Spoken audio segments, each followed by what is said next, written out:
అవుతున్నాయి వర్షం కాబట్టి ఎంతమంది అయితే మస్తు ఎండలు కొడుతున్నాయి. జూన్లో మాత్రం మీది కూడా ఎండలు కొడుతున్నాయి. కామెంట్ బాక్స్లో కామెంట్ చేయండి.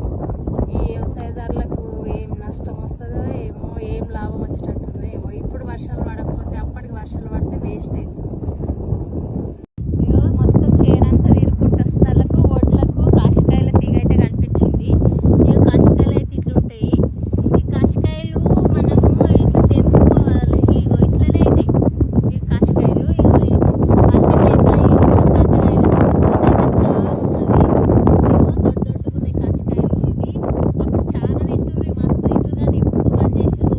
ఇవి కాక కానీ అయితే మాత్రం బాగుంటాయి. ఇవి ఏంటంటే మనము టవాలలో వేసి కట్టి పెట్టుకుంటే బాగా, లేకపోతే నైట్కు లైట్లు పట్ట వెళ్ళిపోతాయి. ఇవి కర్రీ చేసుకుంటప్పుడు మనం ఇది తీసేసి వండుకోవాలి. ఉల్లిగడ్డలు వేసి వండుకోవాలి. టేస్ట్ అంటే మస్తు మంచిగా ఉంటుంది. టేస్ట్ చాలా బాగుంటుంది. హెల్త్కి కూడా చాలా మంచిది ఇది. కొంతమందికి తెలియదు. నేనైతే మాది మస్తున్నాయి. ఈ వరంపు ఒడ్డుకు అయితే మస్తున్నాయి ఇవి. తెంపుకుంటూ వచ్చిన ఇంకా కొన్ని దొరుకుతాయి. ఏమనుకున్నా ఉల్లిగడ్డలలో వేసుకొని బాగుంటుంది కర్రీ చేసుకోవాలంటే. ఇవైతే నైట్కి వెళ్ళిపోతాయి, లేలుకి అయితే వెళ్ళిపోతాయి. అప్పుడైతే మేము చిన్నగా ఉన్నప్పుడు భూమికి ఇంతగానో మందులు కొట్టకూడదు. అప్పుడు ఏంటంటే ఎరువు మరి ఏంటంటే ఈ ఎడ్లది పెండ, బర్రె పెండ ఇవన్నీ తెచ్చి చల్లుతుర్రు అనమాట. ఎరువు చిత్తిస్తుర్రు చేన్లల్లో.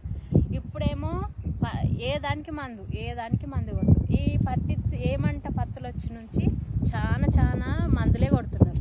ఏ తిన్నా కానీ ఒళ్ళు నొప్పులు, మన ఇది బొక్కలు అరుగుడు. అప్పటికి ఏ బొక్కలు అరగలేవు. ఇప్పుడు మందుల కూడు తింటున్నాం కాబట్టి బొక్కలు అరుగుతున్నాయి. ఒకసారి మీరు చిన్నగా ఉన్నప్పుడు చూస్తే కామెంట్ బాక్స్లో కామెంట్ చేయండి. అంటే టమాటాలు కానీ వంకాయలు కానీ ఎరువు వేసిన పంటనే తింటున్నాం. మేమైతే చిన్నగా ఉన్నప్పుడు తెస్తుంది చేతికి తెస్తుంది. మిరపకాయలు కూడా ఏ మందు వాడకూడదు. అప్పుడైతే మేము చిన్నగా ఉన్నప్పుడు. ఇప్పుడు మాత్రం ఏదానికి మందు. మేమైతే ఇది గడ్డి మందు అయితే ఇత్తులు వేయంగానే ఈరోజు ఇత్తులు వేసినాం అనుకో, గడ్డి మందు తెల్లారే కొట్టాలి. ఇది ఏంటంటే వచ్చే మొలక మాడిపోతుంది అనమాట. గడ్డి మాడిపోతుంది. పత్తిత్తుల్లోకి ఏం కాదు, ఏం ఖరాబ్ కాదు. ఇక మా దగ్గర అయితే నల్లగానే ఉన్నది. కానీ ఇత్తులు మాత్రం మంచిగా లేచినాయి. నేను ఎట్లా లేచినాయి అనుకున్నా కానీ బాగానే లేచినాయి. కొద్దిగా టెన్షన్ కూడా పడ్డా, ఎందుకంటే ఇత్తులు ఎలా లేచినాయో ఏమో అని. మేమైతే ఈ గడ్డి మందే వాడినాం ఫ్రెండ్స్. నీరుడు కూడా ఇదే గడ్డి మందు. కానీ రోకల్ బండలు అనేటివి ఉంటాయి. ఇవి మొత్తం ఇత్తులను కొట్టేస్తుంది.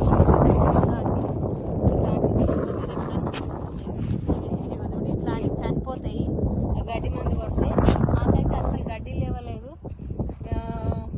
ఇత్తులు వేసిన మనం ఈరోజు ఇత్తులు వేసామనుకో రేపే కొట్టాలి గడ్డి మందు. ఇది ఇప్పుడైతే వాడుతున్నారు. మేము చిన్నగా ఉన్నప్పుడు అయితే ఏ గడ్డి మందులు లేవు.